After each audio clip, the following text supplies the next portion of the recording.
Estamos en otro Metro Podcast del diario Metro Libre, en esta ocasión con el viceministro de Cultura, Gabriel González. Muy buenos días, ministro, ¿cómo está?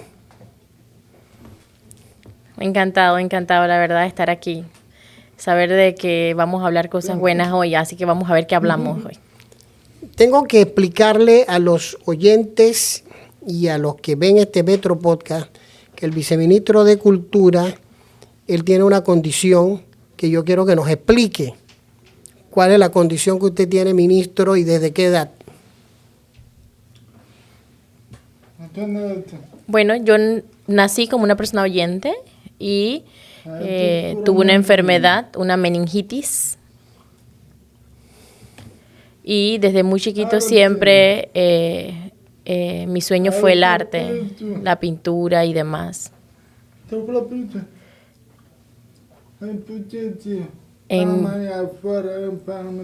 Por ahora me dedico a ser pintor.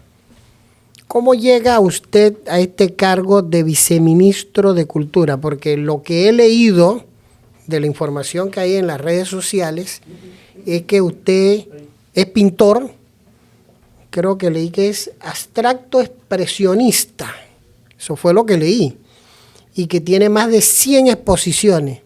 Pero ¿cómo se vincula al trabajo gubernamental a alguien que se dedica a la pintura?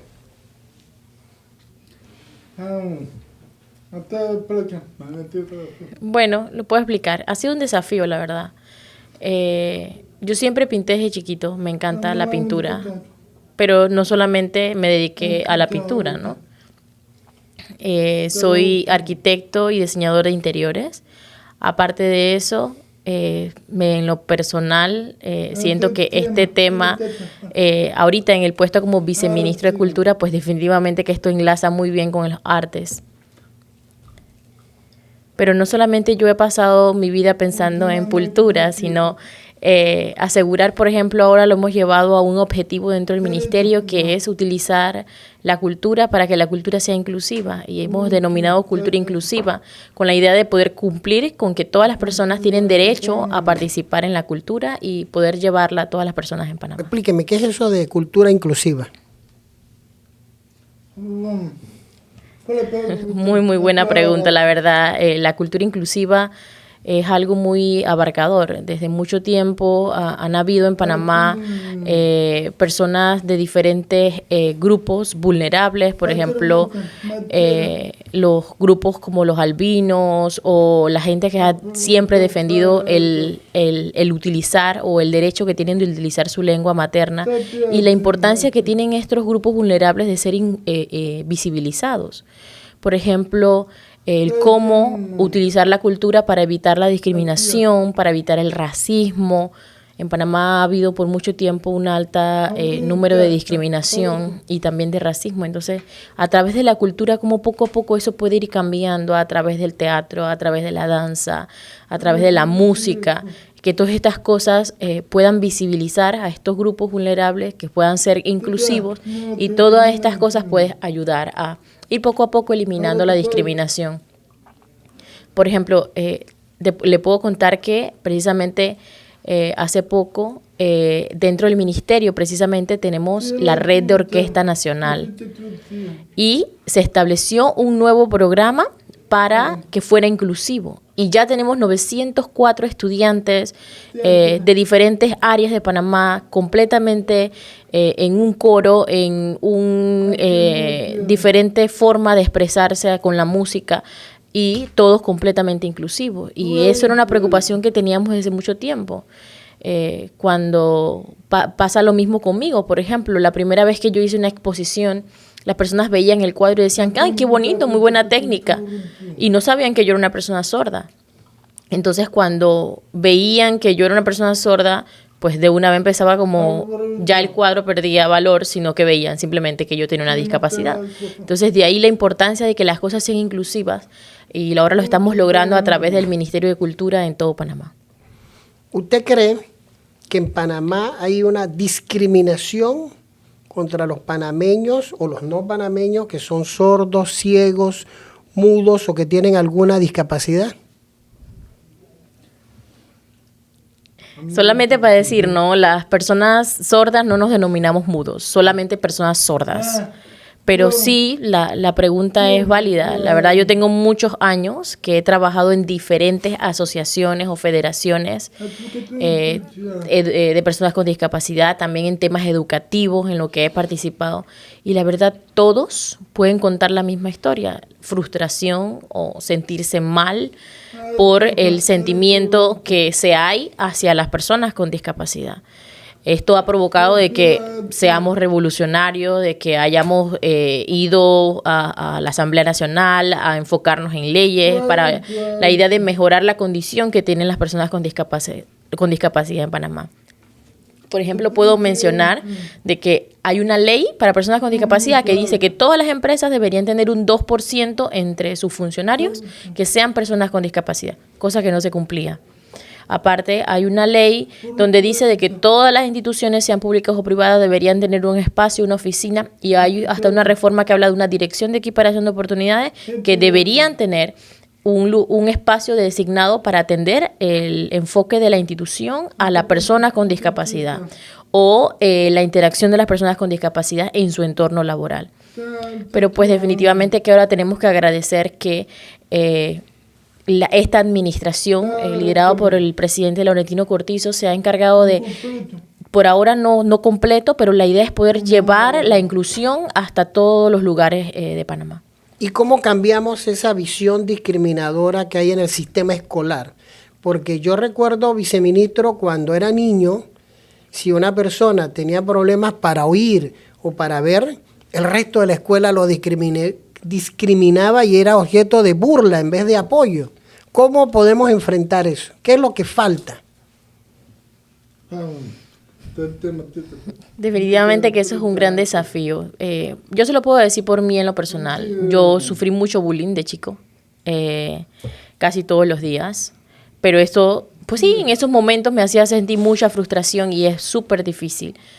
Pero en mi caso, pues mis padres, como estaban sensibilizados, ellos sabían cómo ayudarme a ser una persona positiva, a no hacer caso a las burlas, sino al revés, intercambiar. Por ejemplo, preguntarle si fueras tú el que tuvieras en mi condición, con mi discapacidad o en la de otros, ¿qué harías? ¿Cómo actuarías? Entonces, definitivamente que el mismo mundo completamente necesita interactuar para poder entender que todos somos humanos. Precisamente, dentro del ministerio tenemos una dirección que se llama Derechos Culturales y Ciudadanía para precisamente hacer eso, el intercambio entre las personas para que las personas puedan tener esta sensibilidad. A mí, en lo personal, me preocupa algo, se lo puedo mencionar, y me sorprende. Cuando nosotros llegamos cuando llegamos que era un instituto, el Instituto Nacional de Cultura, pudimos ver de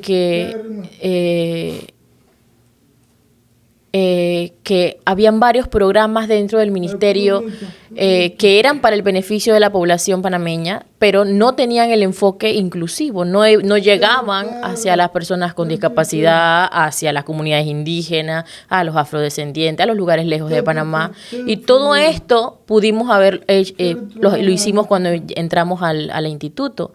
También para los 500 años en Panamá se hizo el primer desfile de moda inclusivo, completamente inclusivo. Habían personas en silla de ruedas, habían personas sordas, habían personas ciegas. Por ejemplo, yo fui uno de los modelos del desfile de moda inclusivo, y la verdad, todas estas cosas van ayudando a cambiar las cosas en el país.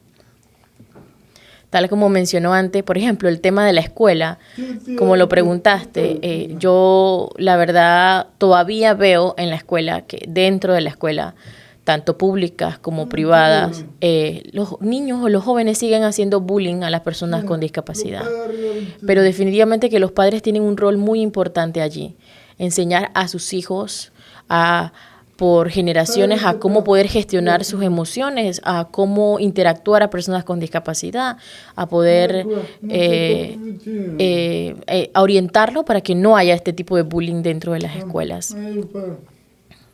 Igual pasa con los mismos niños con discapacidad, no solamente con ellos, sino con colores de piel, con las comunidades indígenas que están en estas escuelas, también sufren de bullying y de discriminación. Entonces, ahí hay un trabajo bien grande, de mucho esfuerzo entre padres y maestros para poder sensibilizar a todos y desde chiquitos.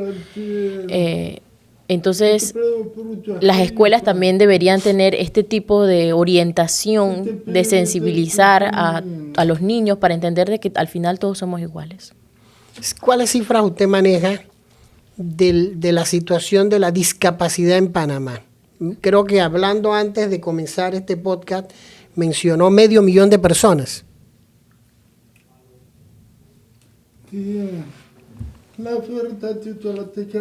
Sí, yo le menciono el número 500,000.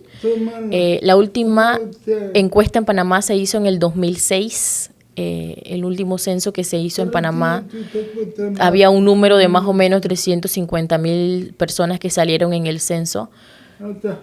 Pero los números en base a estadísticas internacionales, definitivamente que ahorita hay alrededor de 500,000 personas en Panamá con discapacidad.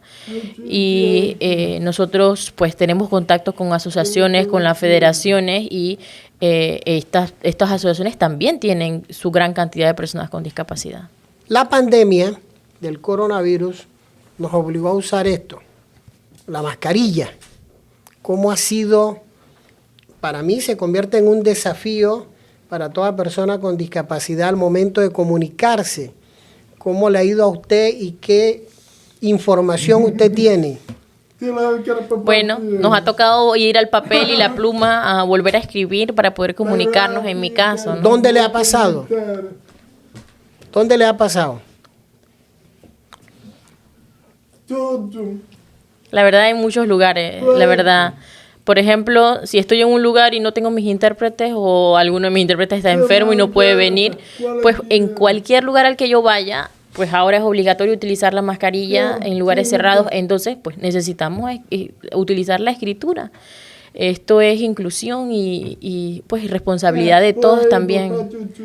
Por ejemplo, si estoy en algún lugar sin intérprete donde pues se necesita mucha comunicación, es un desafío grande, ya sea en un banco, en un súper, en una tienda, pues el uso de la mascarilla me priva por completo de la comunicación. No puedo leer labios, pues les enseño mi carnet de discapacidad donde demuestra de que pues soy una persona sorda y pues no quieren acceder a escribir, no quieren acceder a los gestos. Entonces es bien complicado, la verdad. Ha causado mucha frustración entre las personas con discapacidad.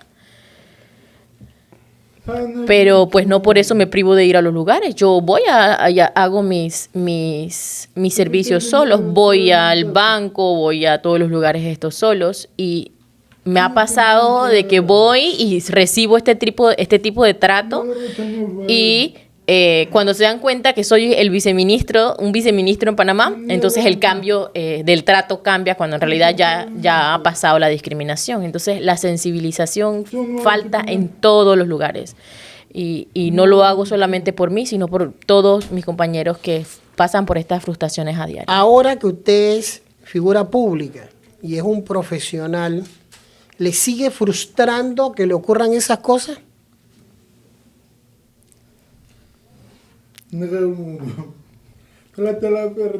Sí, la verdad sí, porque lo que pasa es que al principio habían las personas, cuando yo empecé en el puesto la verdad empecé con muchas frustraciones porque las personas no entendían la discapacidad, no entendían el cómo esto, la necesidad de los intérpretes, que estuviera siempre allí el servicio para poder brindar. Así que desde mi puesto hubo frustraciones al inicio, pero ya por el paso del tiempo pues ha ido mejorando el tema de que las personas puedan entender cómo es la inclusión, cómo funciona y que sepan de que la inclusión al final es lo correcto. Y pues nosotros mismos nos hemos encargado de sensibilizar lugares que pues recibía este tipo de discriminación y frustración. Pues la verdad me pasa es de que al inicio, cuando nos encontraba con uno de mis compañeros, ministros o viceministros, pues era complicado la comunicación, ¿no? Utilizábamos, si yo no estoy aquí, por ejemplo, están los intérpretes. Por ejemplo, si estás con otra persona que no es sorda, pues normal, ¿no? Entonces, en mi caso, pues aquí están mis intérpretes que siempre pueden ayudarme con el tema de la accesibilidad. Pero ya pasa que varios de estas instituciones también han visto la necesidad de contratar intérpretes en sus instituciones, porque nada más no pasa conmigo, hay otros sordos que también pueden entrar a sus instituciones. Y ya se han acostumbrado y han entendido el tema de la inclusión, que es algo importante también. Y bueno, podemos llevar una mejor comunicación, algo más positivo también dentro a nivel gubernamental. Y algunos de ellos ya se han aprendido algunas señas para comunicarse conmigo. Así que todo esto va desarrollando la inclusión y el entender. Si enumeramos cosas que faltan en el Estado, hablemos del Estado que es el que administra el gobierno, ¿qué cosas habría que hacer para que la inclusión sea algo natural en la gestión pública?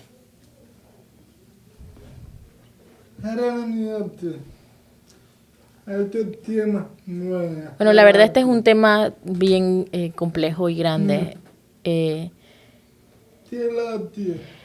Hay la Secretaría Nacional de Discapacidad, Senadis en Panamá. Hemos trabajado mucho en poder entender, poder manejar y hacer sensibilidad en todas estas instituciones. Por ejemplo, el trabajar juntos con estas instituciones. Pero nada más la idea de esto es que no sea solamente porque ahora hay una persona con discapacidad en un puesto como a nivel político o a nivel gubernamental, sino porque hay un montón de personas con discapacidad en Panamá que todos merecen un trato correcto y enseñarles a todos el cómo tratar a las personas que llegan a sus instituciones. Por ejemplo, cuando nosotros entramos al inicio a presidencia, cosas como la inclusión, ¿no? Cómo no se entendía, ¿no? El llegar a un lugar donde se va a hablar un tema complejo, donde se va a hablar cosas que quizás sean confidenciales, y entonces se dicen, no, pero tú no puedes entrar con un intérprete. Entonces, con el tiempo han entendido la importancia de que, pues, no importa el tema, no importa lo que se está hablando, yo necesito entender lo que está pasando para poder hacer mi trabajo, entonces necesito la accesibilidad al 100% con mis intérpretes.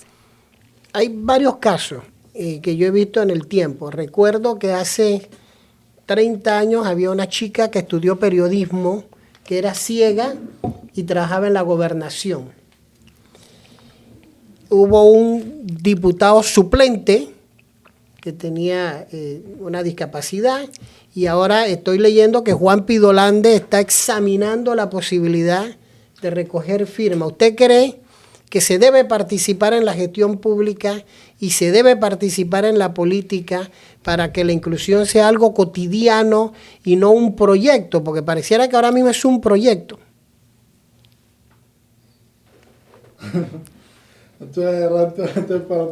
Es muy buena pregunta, la verdad. No son esos las únicas personas que están accediendo a nivel gubernamental, la verdad. Sí, ellos ya han logrado cosas, pero hay muchos más que quizás no están en un lugar donde sean tan visibles, pero hay muchas personas con discapacidad que ahorita están dirigiendo lugares que son importantes para la sociedad. Por ejemplo, en CERTV hay varios periodistas que son personas ciegas. Hay diferentes instituciones también, tanto a nivel privado como público, que hay muchas personas con discapacidad en cargos importantes. Pero el punto es que las personas no solamente escuchan la función que hacen y no se dan cuenta de que es una persona con discapacidad. Se pierde la visión o el mostrar de que pues somos capaces y se puede.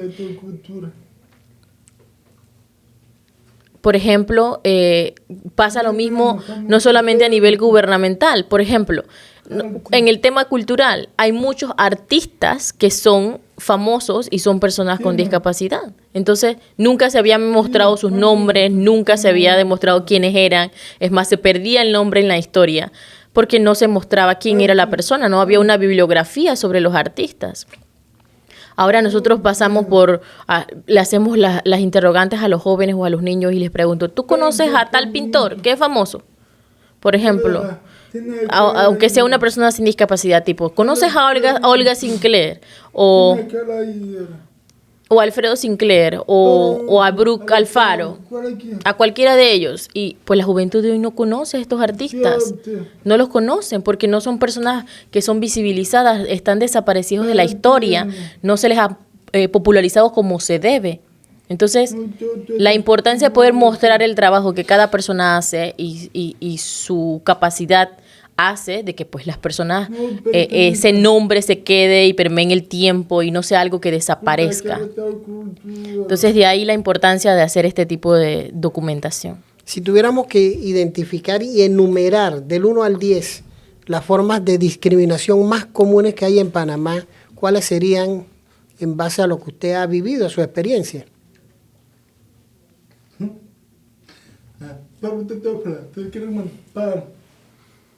¿Discriminación de toda la vida o solamente ahora pronto? De toda la vida.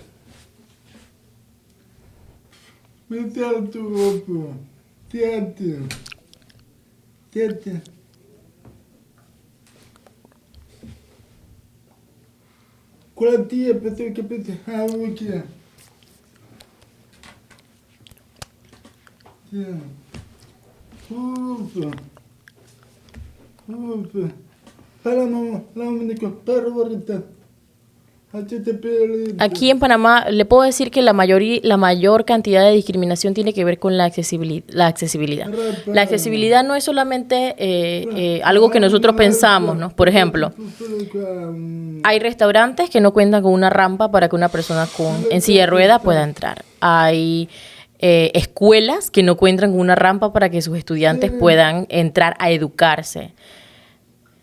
En el tema de los sordos, la comunicación. Viene un intérprete a un lugar, a un entorno con una persona sorda y todos pues no quieren al intérprete allí, ya sea una reunión privada, a un tipo de reunión con abogados, o sea, algo que sea importante para la persona que necesita un intérprete, pues no están acostumbrados a tener una tercera persona allí. Y este tipo de cosas que pasan a lo largo de la vida. Ahora estamos trabajando en que haya lugares que son necesarios tener este tipo de adecuaciones, tipo la Corte Suprema, las instituciones públicas, para poder asegurar de que la atención a las personas y la discriminación vaya bajando. Imagínate un niño con discapacidad que no pueda entrar a educarse a la escuela o que todos los días tengan que ayudarlo para poder entrar. A eso simplemente ayuda al bullying que recibe diario. Entonces hay que respetar desde que son niños. Ahora hablemos de intérpretes, porque hemos hablado en la entrevista de intérpretes. ¿Quiénes son los intérpretes y en qué nos ayudan?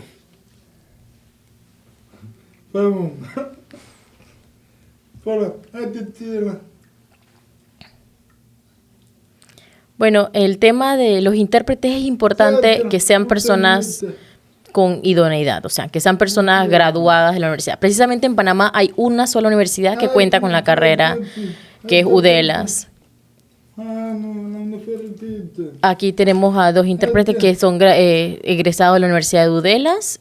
Una ya está en el último año para graduarse y la otra está en segundo año de la universidad. Además de que el intérprete debe ser una persona de confianza, debe ser una persona que pueda... El intérprete debe tener una buena adaptación o un buen engranaje con las personas sordas. Y los intérpretes necesitan mucha ética profesional porque el intérprete tiene que tener mucho cuidado en las cosas que escucha, porque las cosas que escucha y traduce o interpreta pues son confidenciales, no le pertenecen a él. Imagínate en mi caso, por ejemplo, yo soy un viceministro y yo siempre cuento con intérpretes y pues además de eso, siempre me aseguro a través de abogados o demás de asegurar de que tanto lo que digo como lo que escucho, pues sea o veo a través de las señas, sea lo que es, lo correcto o lo que de verdad se está hablando. Porque si no hay la confianza con el intérprete, pues es mejor buscar otro que sí tenga ética ¿Y profesional. usted dónde aprendió el lenguaje de señas? Creo que ahora le llaman lenguaje de signos. ¿Y dónde aprendió a leer los labios? No es lenguaje, esto es una lengua, es como un idioma más. Entonces sí, es lengua de señas. Yo lo aprendí de chiquito. Yo creo que lo aprendí lengua de señas como a los 5 años. Completamente no, solamente el alfabeto. Pero después, con el transcurso del tiempo, yo a la edad como de 13 años, viajé a estudiar en la escuela de sordos en Florida. Y allá sí, en la escuela todo se habla en lengua de señas. Y cuando pasé a la universidad en Gallaudet, en Washington, la escuela es completamente en lengua de señas. Es más, personas sordas de diferentes partes del mundo viajan a esa universidad a estudiar. Y cuando me mudé a Panamá, entonces tuve que aprender la lengua de señas de Panamá, que es diferente. En español. Hay mucha diferencia entonces entre el español Sí, y el en inglés. Y hablemos de la pintura. ¿Cómo nació eso de la pintura? Yo leí en una biografía suya que usted ya se inclinaba por la pintura desde muy jovencito, pero que su primera exposición formal fue cuando ya era mayor de edad, cuando era adulto. Y por otro lado, es cierto que ha tenido más de 100 exposiciones en gran parte del mundo.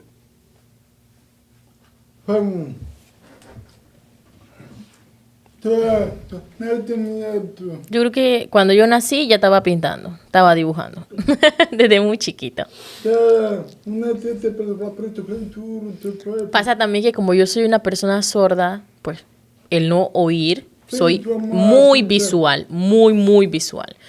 Lo que me transmiten las formas, los colores, es muy complejo. Entonces, como a los 9 años, yo comencé a pintar poco a poco, hasta que como a los 12 años en adelante ya pintaba por completo. Mi papá era coleccionista de cuadros, así que cuando yo veía todos estos cuadros de diferentes artistas, y mi papá también tenía muchos amigos que eran artistas, así que me relacioné mucho con ellos y aprendía de ellos. Y también fui a varios estudios con ellos como artistas y pues así aprendí junto con mi papá. Es la mezcla de los colores, el utilizarlos. Así que mi papá cuando vio eso simplemente empezó a comprar pintura, tela para pintar. La primera exposición la hice cuando tenía 22 años. La hice en la Galería Mateo Sariel. Fue mi primera exposición. Era una exposición colectiva con varios artistas. Y ya después he hecho exhibiciones individuales. Ya después me llamaron entonces para hacer exhibición en Costa Rica, en la Galería Klaus. Ahí fue la primera exposición fuera de Panamá. La verdad fue muy emocionante. Y de allí pues ella ha hecho exposiciones en diferentes partes del mundo. Pero sí, hasta aún siendo pintor, presentando una exposición, he sufrido de discriminación en diferentes partes del mundo. O sea, sí, ven la pintura, me encanta, wow. ¿Se dan cuenta que soy una persona con discapacidad? Pues de una vez la perspectiva cambia. Así que lo que yo he hecho es pues no prestarle atención a estas cosas y seguir enfocado en lo que me gusta, que es pintar. Hay una serie de preguntas que le hacemos a todos los entrevistados. Y usted puede decidir no contestarlas o contestarlas con una respuesta corta. Yo primero le quiero preguntar, ¿usted es bailador o no es bailador? Claro que sí, me encanta. Yo miro a otra persona, los movimientos y lo copio. Así somos los sordos. ¿Y qué piensa del matrimonio entre personas del mismo sexo?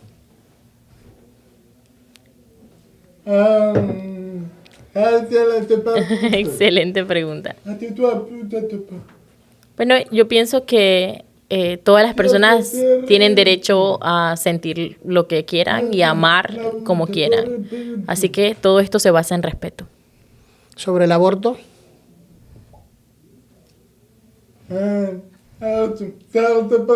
Me salto la pregunta.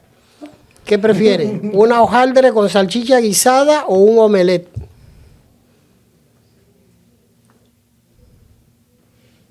En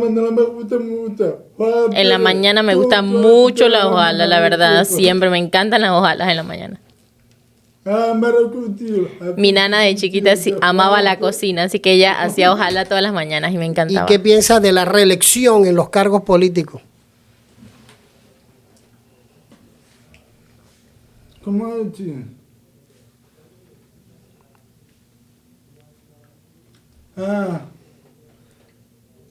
Yo siento que al final es decisión de cada uno, ¿no?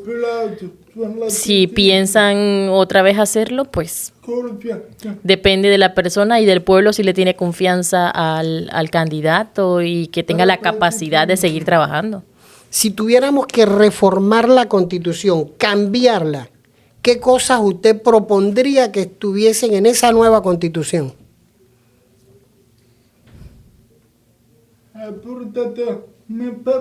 Para mí, lo prioridad, cultura inclusiva. Porque la cultura, pues, y la inclusión abarca muchas cosas en la sociedad. Ayudaría a eliminar la discriminación, que es mi sueño. Pero ¿hemos avanzado en Panamá o nos hemos congelado en todo lo que tiene que ver con inclusión? Hemos avanzado, definitivamente que hemos avanzado. Ha cambiado mucho, sobre todo, yo estoy hablando de esta administración, desde que hemos podido estar en esta administración. Definitivamente que hemos visto muchos cambios. Cuando estamos haciendo propuestas en la mesa con los ministros y viceministros, siempre me aseguro de que los proyectos tengan un nivel de inclusión.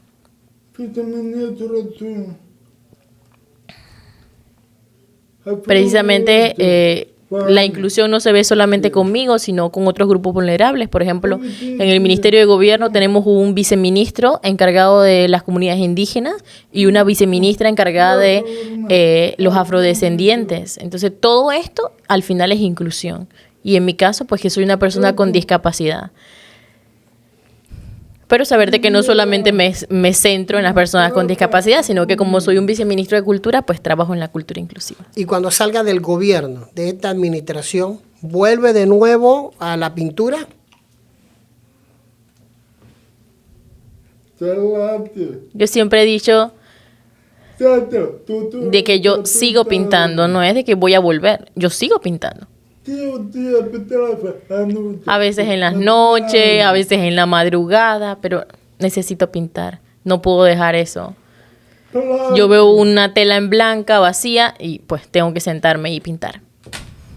Podríamos seguir hablando aquí toda la tarde, toda la mañana, toda la noche. Yo creo, viceministro, que tenemos que repetir esta conversación porque creo que hay que hablar mucho sobre inclusión, hay que hablar mucho sobre cultura, hay que hablar mucho sobre el Panamá que necesitamos los panameños. Yo creo que este país está lleno de gente buena que muchas veces no se visibiliza. ¿Usted cree, una última pregunta, viceministro, que Panamá es un país que va a prosperar, que tiene futuro? ¿Cuál es el futuro? ¿Qué tipo de objetivo? O sea, futuro político, futuro económico, futuro cultural. ¿Tenemos futuro? Bueno, yo creo que todos tenemos que soñar con que sea así. Y en lo personal, yo siento que tenemos mucho, en mi campo, mucho futuro en la cultura. A mí, dentro del ministerio, dentro de la institución, nos preocupó mucho el tema de que los niños no supieran mucho de la cultura, no supieran mucho de las artes, pues, y nos hemos enfocado en ayudar a los niños a que ellos aprendan, para que ellos aprendan de la cultura, porque la cultura es prioridad en este país. La cultura y la educación se dan la mano en las cosas prioritarias en el país. Igual mi sueño es que se pueda transformar el país por completo, a que todos se sientan identificados con sus propias raíces. No estar pensando quién soy yo, qué identidad tengo, dónde están mis raíces, sino poder dar nuestra valiosa cultura y mostrárselas a todo el mundo. Precisamente nosotros consideramos de que las personas sordas tenemos una cultura. Y también hay que promocionar el tema de la cultura inclusiva. Por ejemplo, ustedes como periodistas tienen una forma de relacionarse a ustedes que puede llamarse cultura. Así que todo esto es importante. Muchas gracias, viceministro. Este es el Metro Podcast de Metro Libre y nos vemos con una próxima entrevista.